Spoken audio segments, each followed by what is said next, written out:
Oh, now I bet you can hear me on YouTube. There we go. Now it's good. I just didn't click a button. Just one button.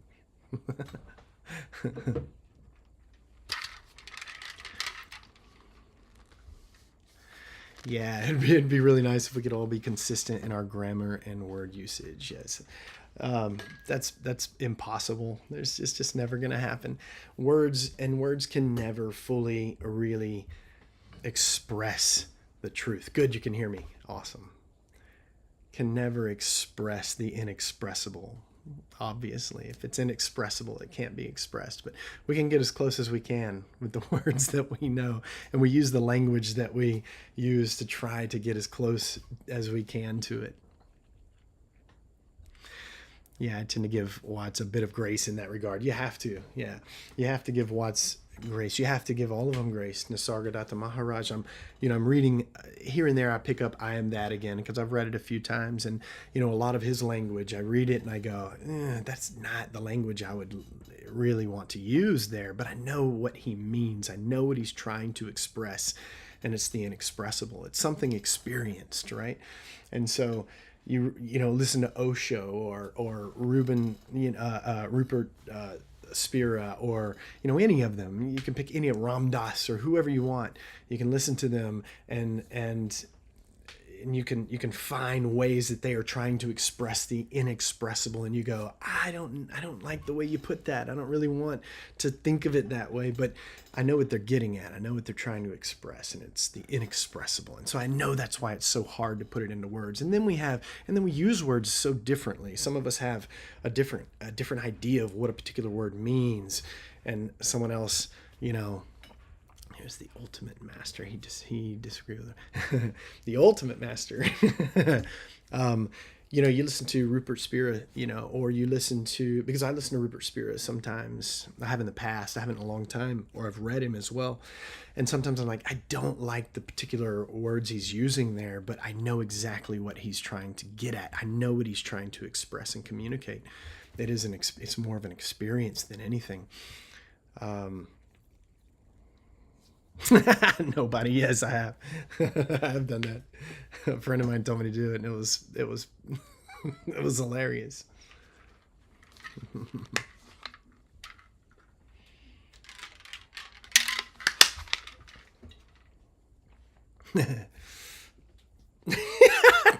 Ben, even that, pronunciation.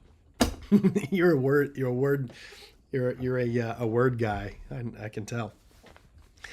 And really, words fall way too short to get at anything we want to get at.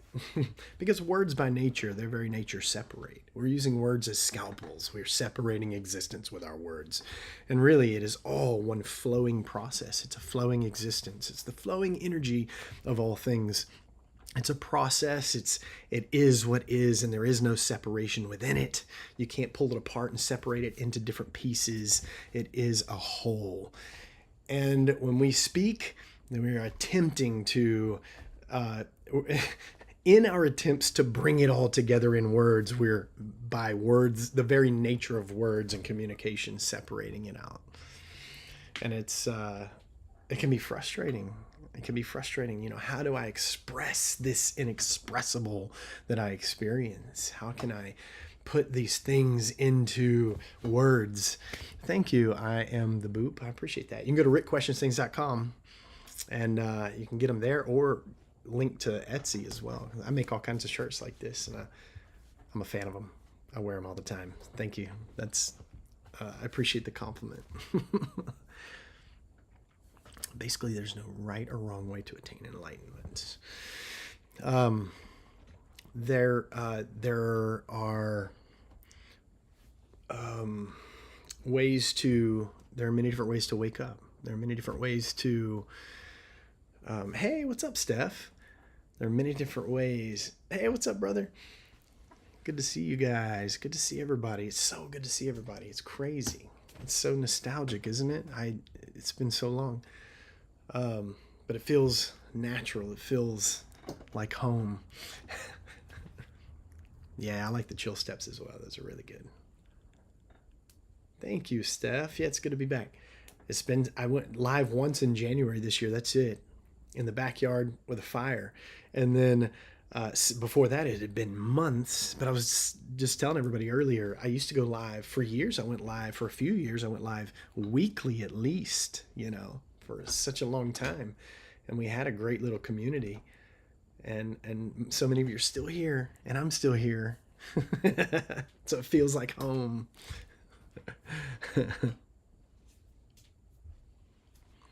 When Watts made his point, the universe moves. He left out main truth that it doesn't. I followed you. Awesome. Thank you. Thank you for your presence and stopping in and saying that. Yeah, I appreciate it. Thanks, Joel. How you doing? I appreciate that.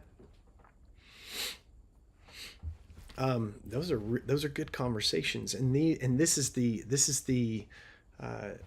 very point I'm trying to make, is that we can go round and round with words, and even how to pronounce words. Sometimes we can't even agree how to pronounce words. I pronounce a lot of words really, really weird sometimes, like comfortable. A lot of people are like, what did you just say? Comfortable. Instead of, most people, I guess, say comfortable, but I say comfortable, or interesting, or oh man, I cannot say compass. I say compass. I don't know, it's spelled compass, and in my brain is compass, right? So we can't even, there's so many even words that we can't agree, even how to pronounce them, much less what they mean. And so words, we can get caught up and hung up on words, or trying to nail down, how are we going to explain and communicate this inexpressible truth of existence, the nature of existence, the nature of reality? How can I even communicate that to anyone, right? Using words, which by their very nature, like, counteracts what I'm trying to say, goes against what I'm trying to say. So it's really, it's a tough thing to communicate them, but I think we have to give each other grace. We have to be gracious with each other and patience with each other, and say, okay, I know what you're trying to express. I may not particularly agree with the way you're trying to express it with these certain words, but I know what you're trying to express, and I know the experience you're trying to communicate to us. And that's where grace comes in, right? That's where grace comes in. And, you can, I think it's very counter effective to be too hung up on the words. I think it is. I really think it is. We can become dogmatic. We can become very religious and dogmatic, right? And dogmatism separates. Religion separates. And the very truth that we are trying to express is one of unity and uniting, right? And so when we become dogmatic and we become, what's up, busting biscuits? Hello, Cosmic. What's up, Jess? When we I lost my train of thought because my friends keep showing up, and I'm so glad. Man, we've had some really good conversations so far, though. Just about trying to express what we're trying to express is unity, and so when we are hung up on words and precise meaning of words, and are we piecing these words together properly in a way that everyone's going to agree, or that it's going to express the inexpressible perfectly, I think we become dogmatic, and that's where we can get into trouble. Not in trouble, but that's where we begin to counteract and go against the very thing that we're trying to communicate, which is unity, which is non-duality, which is one existence. And that is what getting hung up on words and meaning, and getting hung up on dogmatism or doctrine or even religion does. It completely dismantles the very experience, or it acts against the very experience we're trying to communicate.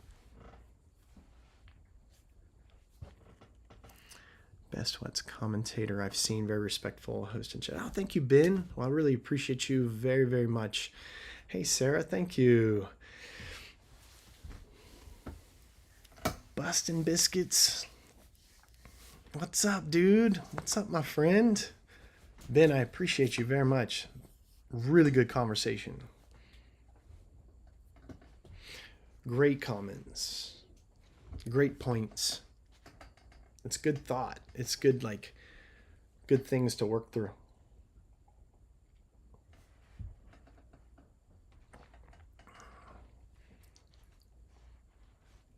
I almost started hitting invites, like sharing and stuff, but I was afraid I was going to mess up. I haven't done this in so long, and a lot of the controls have changed. And I was trying to get my YouTube stream working, and the audio wasn't working, and I forgot I hooked up the wrong mic. I had the wrong audio input, and then I didn't unmute it. It was a mess getting started. Hey, Sarah, thank you very much. I appreciate it very much. Just told you about it. Thanks for all the lightning. I appreciate that. Yeah, we've had some great conversation already. It's only been like, I don't know how long I've been live, maybe 20, 30 minutes, maybe. I don't know. How long has it been? Oh, 26 minutes. I forgot YouTube counts it, or OBS Studio is what I'm using, actually. Yeah, go ahead and like and share so we can have more conversation. Been missing these live streams in the community that was here. I know. Good to see most are still here. It's so good. I know. When do you start the college thing?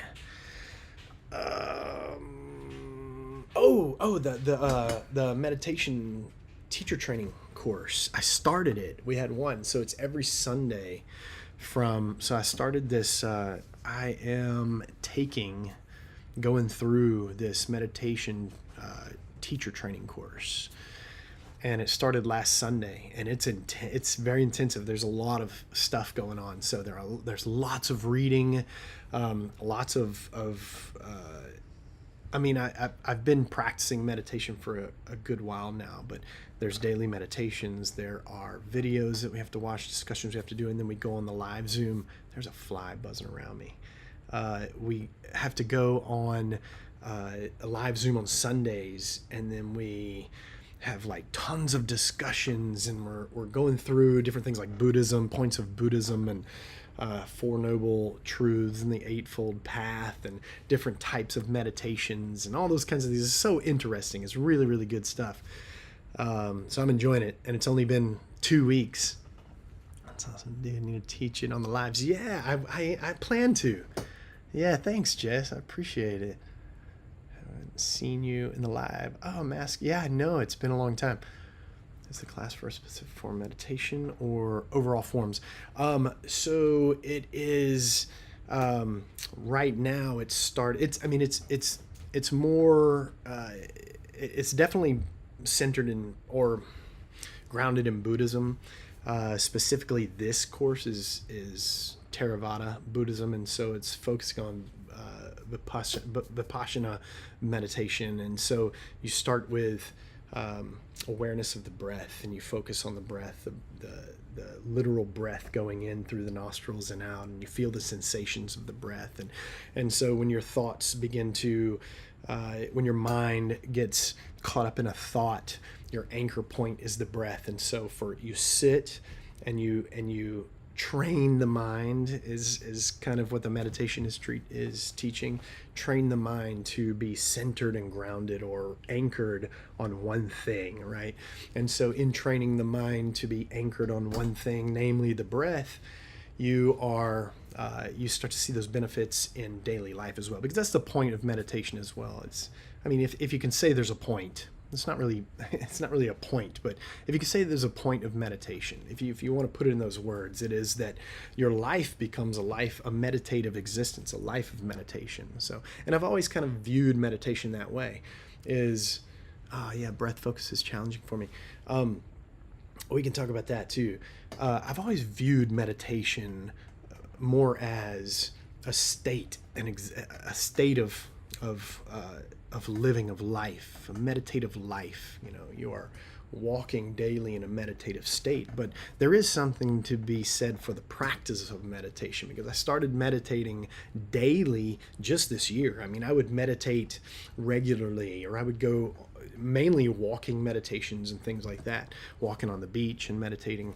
But daily sitting, I started in this year in January, and I really enjoy it. Like, you know, Zen would say, you know, really you meditate, you sit just to sit.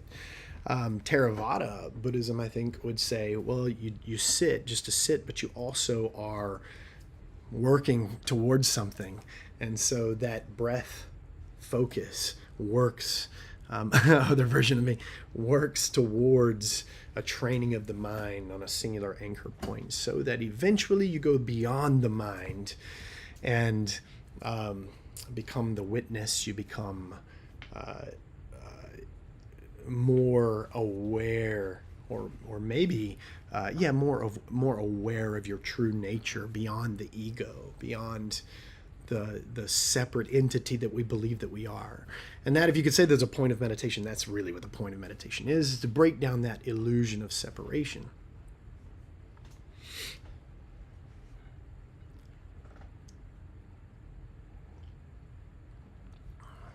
Not the real Dwight. What's up, my friend? How's it going? Let's see. Yes, I just saw Ben and Bo, what you said. That's exactly what I mean. Yeah, not become the witness. You're not becoming the witness. Ben keeping me on my toes with my words. But becoming the witness simply means a realization that you are the witness. Oh, am I kind of freezing up a little bit?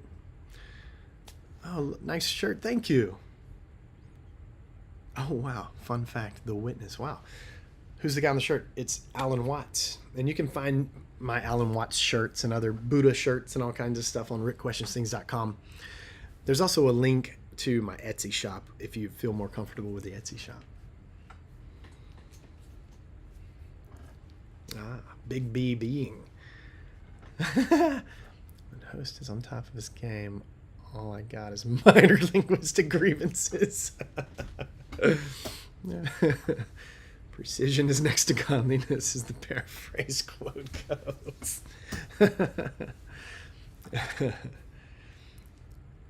Somebody said they find focus on the breath or meditation of the breath challenging. You still here?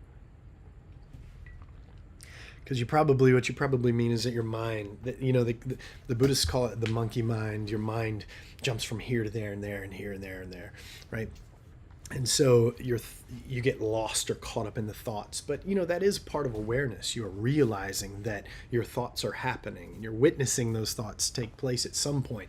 You may forget and you may sink into or be lost in those thoughts. But eventually you remember, you come to, you realize, wait a second, there are thoughts going on. That realization is actually a good thing. That's awareness. That's you seeing those thoughts as they take place. And then you can let those thoughts drift as a cloud through the sky and just go, because that's all they are. Thoughts are just a happening. They're spontaneous happenings. You aren't your thoughts. That's not who the real you is, right? And so these thoughts are just happening. And the mind, we don't even realize how many thoughts per second are just cycling through the mind. Boom, boom, boom, rapid fire, like a machine gun. Just brrr. And we don't realize, we don't even know how many thoughts we're having actually, until you sit down and you try to not have those thoughts, right? And so you focus on the breath, and while you're focusing on the breath in and out of the nostrils, and you find yourself lost in the thought, maybe you're thinking about something in the past or something you said or something you're going to do, or you're thinking about a pain you're having or something like that, and you realize it. When you realize it, that's awareness. That's, I'm aware of these thoughts. I'm aware of what my mind is doing right now. You're making this this witnessing move, right? You're becoming the witness of the mind at that point, and you come back to the breath. You make a conscious effort or movement back to the breath and say, okay, I see what's going on. Going back to the breath, and you may have to do that 1,000 times in one meditation. You might have to do that 1,000 times in one meditation, and that's okay. That means that you're becoming more and more aware. And I think what happens is, off and on, I think they're friends without a friend. Thanks, Bo. I'm missing a lot of comments. I'm going to try to scroll back. But what happens is you do find that it happens over time, less and less. You still have days where your monkey mind is crazy, but you find those things happening less and less. And that's just the beginning. That's just the beginning, because now you see what's going on. You recognize the condition of the mind and the monkeyness of the mind and the activity of the mind. And then you start to notice that in your daily life, not just when you're sitting on the cushion. You start realizing it in the kitchen. You start realizing it in your daily life, and you start recognizing all these thoughts, and you're seeing them going through the sky, right, as clouds, and you're aware of these thoughts, right? And you can even come to the breath if you need to in daily life as well, while you're walking and talking and whatever. I mean, you can still have this anchor point in the breath, or the center of the abdomen, or wherever. But all of that is just the beginning.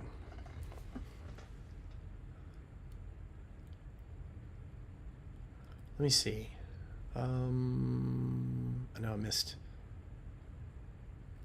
Power of Now is a good book to understand how to manage thoughts. I still haven't read Power of Now, and it's been recommended so many times. I've never read Tolle. I think that's how you say his name.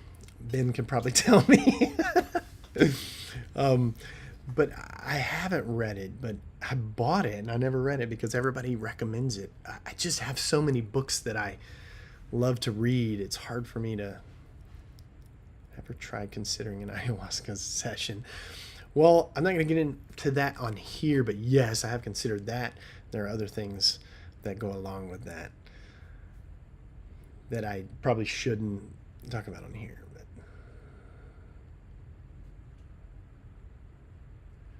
But asking for context is awesome. My point is that context is you are what you experience without context. You are what you what would you say to that, Ben? You are what you experience.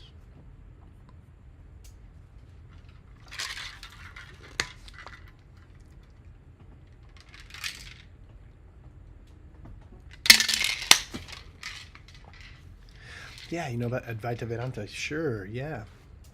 I was talking about guys like Nisargadatta Maharaj a while ago. Rupert Spira, apparently, Ben. I've never heard Spira, only Spira, but I don't have very large circles in this game. I'm kind of a lone ranger, so the way I read it is the way I pronounce it.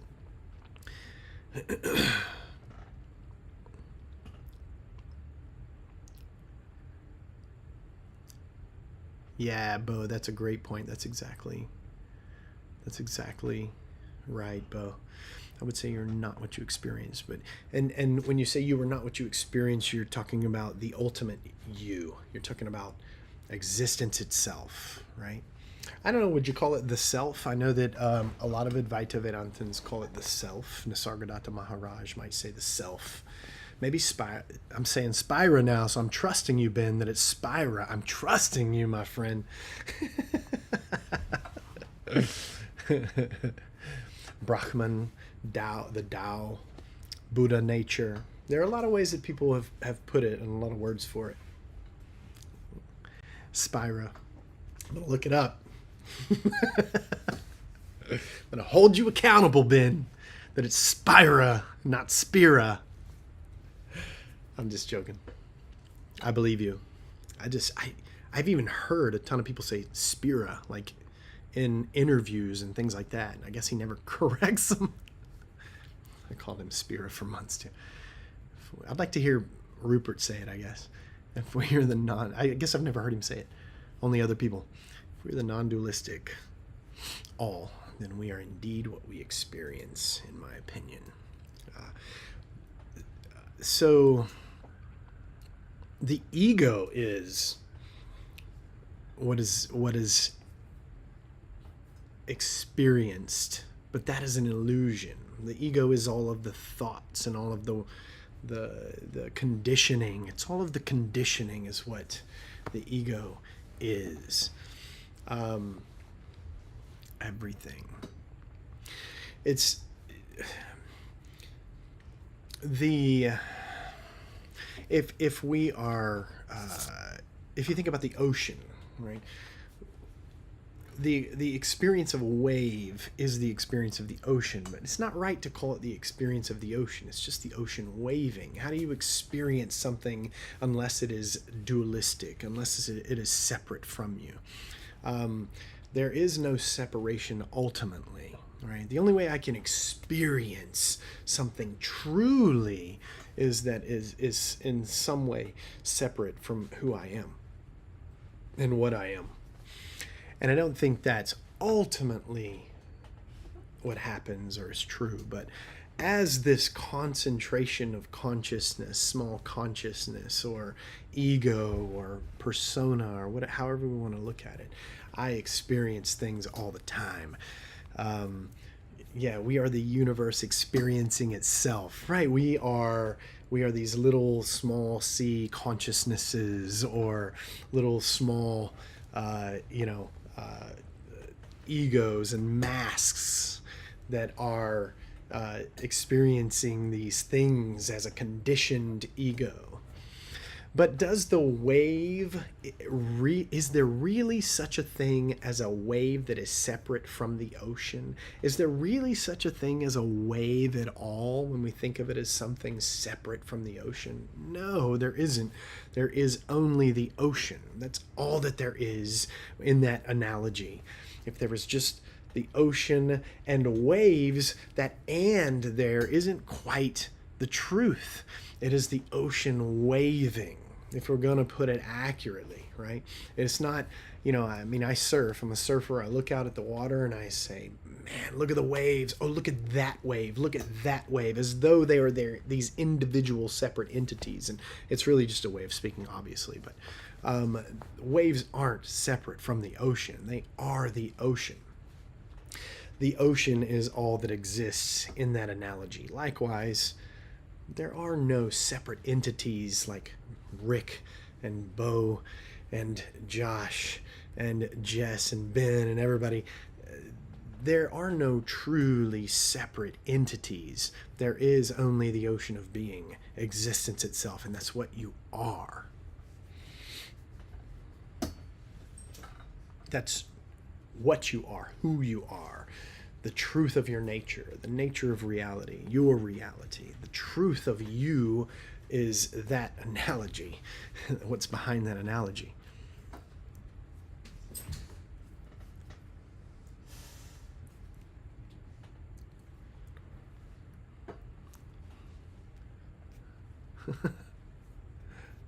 What causes the wave?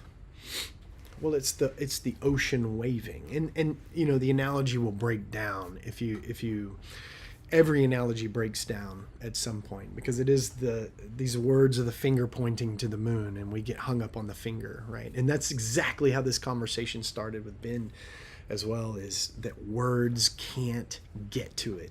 They just can't get to it. And there is no perfect analogy, and there are no perfect words to express the inexpressible, and that's why it is inexpressible.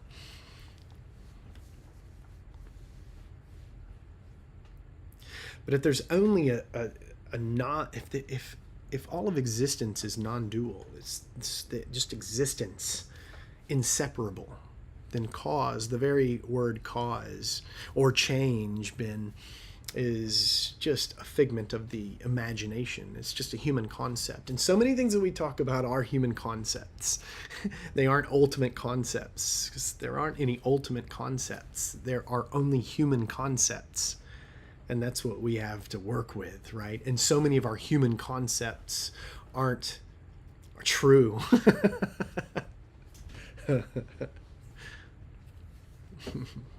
Hey, what's up? Sarah, what's happening? Good to see you.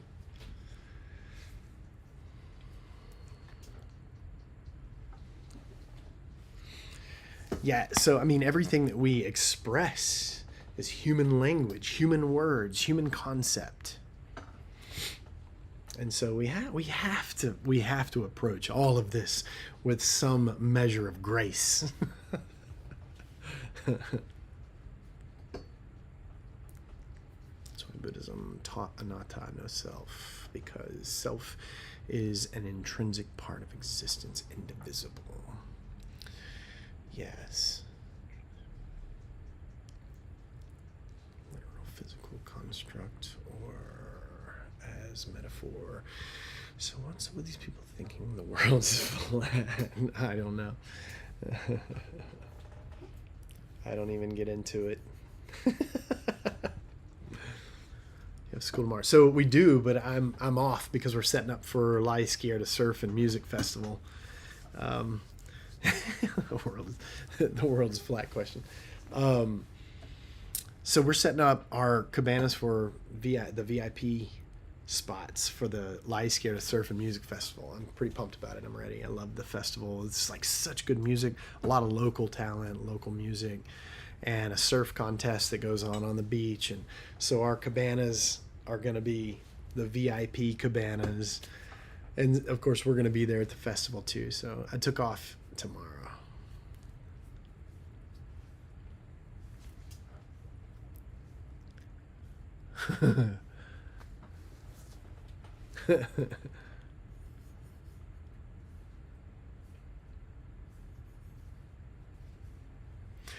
So yeah, Bustin, I have to. So we're gonna get up. We're gonna set a cabana a cabana up on the beach for some other people, and then we're going to the festival grounds that's right across from the beach, and we have to set up there.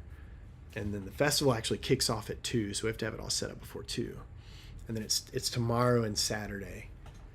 And I'm hoping the weather holds out. It's supposed to rain. It seems like it rains every weekend for Lie Scareda. I'm hoping it doesn't rain. Last year we had a whole crew of people holding down our cabanas while the wind was blowing. It was like 40-mile-per-hour winds. It was crazy. I'm hoping there's no wind because we want to stay set up overnight. We don't want to have to tear down and set back up on Saturday.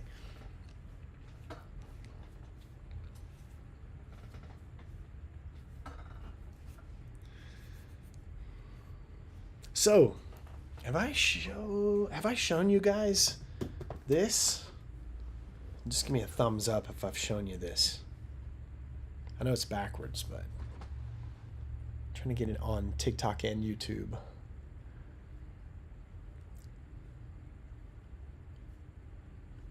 The Way of Zen by Alan Watts. Check this out. My prized possession. I've even got it in a little case here. It's a very dusty corner. It's hard to keep this corner clean. So here's my Way of Zen, original first edition.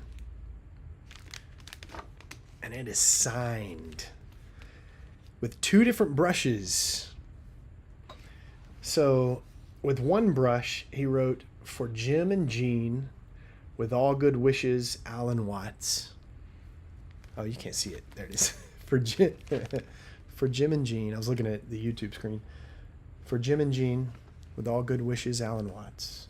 And then with another brush, he wrote something here, which is a line of a poem, a Zen poem. And then wrote his name here with the same thicker brush, and then put a stamp there on the book. And this is like my precious. My precious. This is it. Oh, man.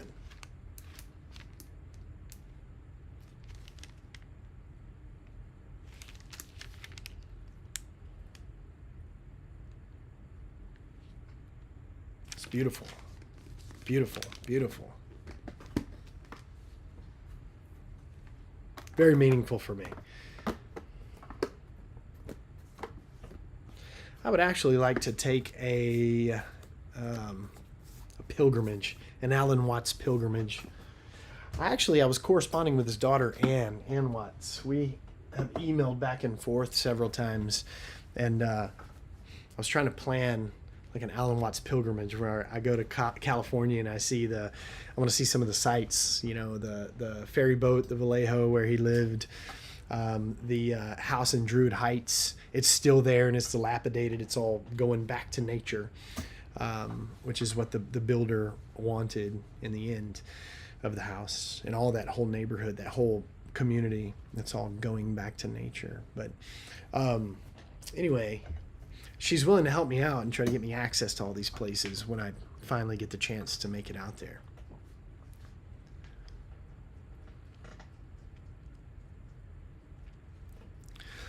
Yeah, no parts, wave metaphors limited. Yes, as with all metaphors, there is no metaphor that isn't limited. Again, we've been talking about this a lot, the limitation of words and communication and language, putting the inexpressible in expression, expressing the inexpressible. It's just simply impossible.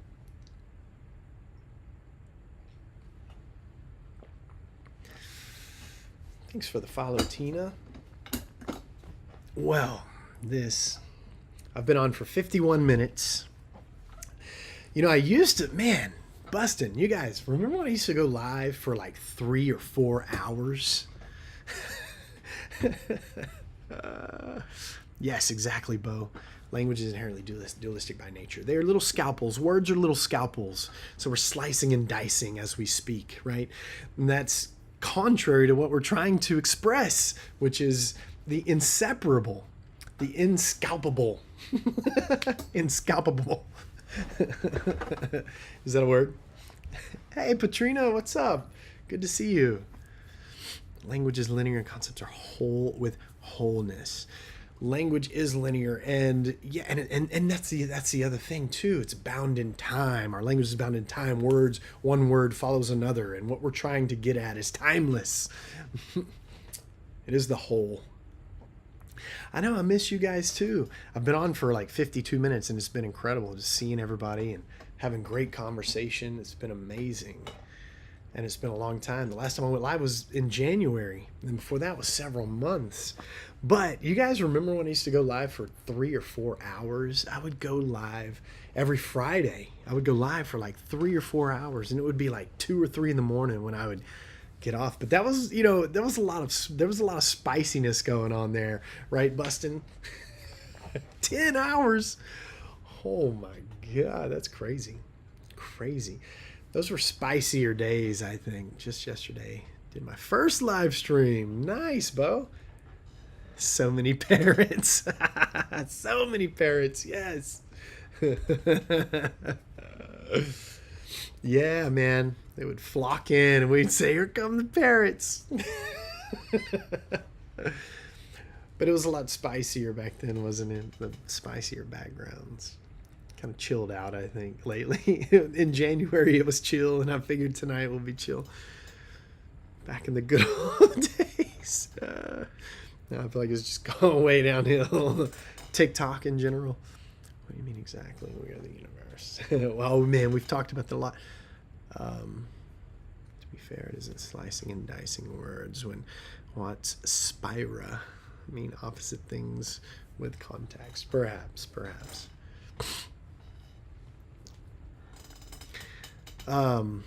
Well, I do have to get up in the morning and set up a whole lot of cabanas for a festival and on beaches. About to take my last sip of tea.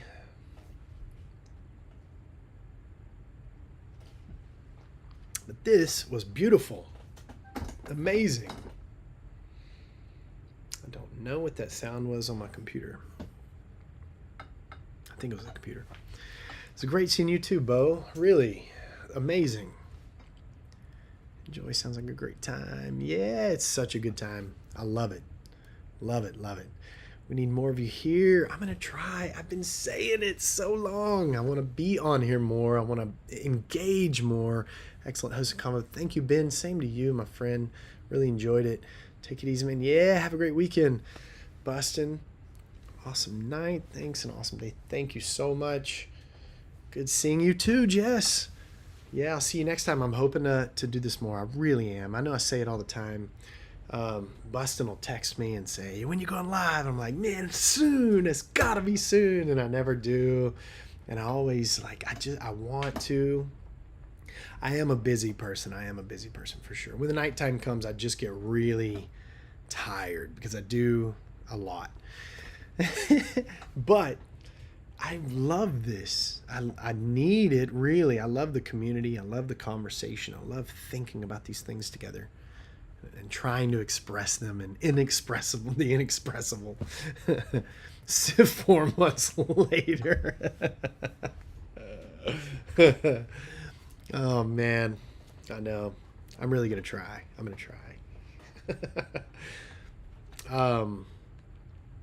But, like I was talking with Buston, I am in that I would like to maybe guide some meditations here and there too. That would be fun as well. Yeah, I'm glad, Bo and Ben, I'm glad you guys had some good conversation as well. That was good to watch. Yeah, I would like to guide some meditations as well here on TikTok, here and there, every once in a while. Oh, thank you, Patrina. Rick has been sneaking off and preaching in with us. The snakes in Louisiana. Yeah, man, I think I will. I want to. I'm gonna try. We'll need to schedule a meditation or something, because it was fun to talk about too. All right, coming up on an hour. I'm gonna hit the bed, do a little reading, and fall asleep after reading. Get up and set up cabanas, but it's going to be fun. That festival is really fun. It's such a good vibe. I mean, it's like a hippie festival. It's surf and music, a surf contest while all the bands are playing for 2 straight days. It's really fun. It really is. Secret house church.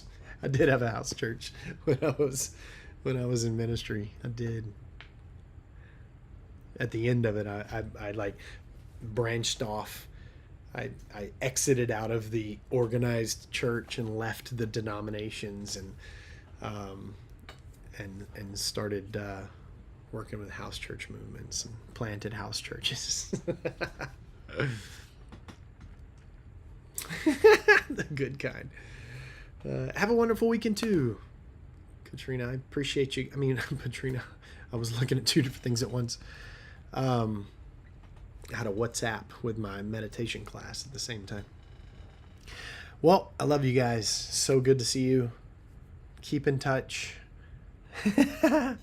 I'm going to try to not wait 4 months down the road to go live again. I really am going to try to not wait 4 months down the road.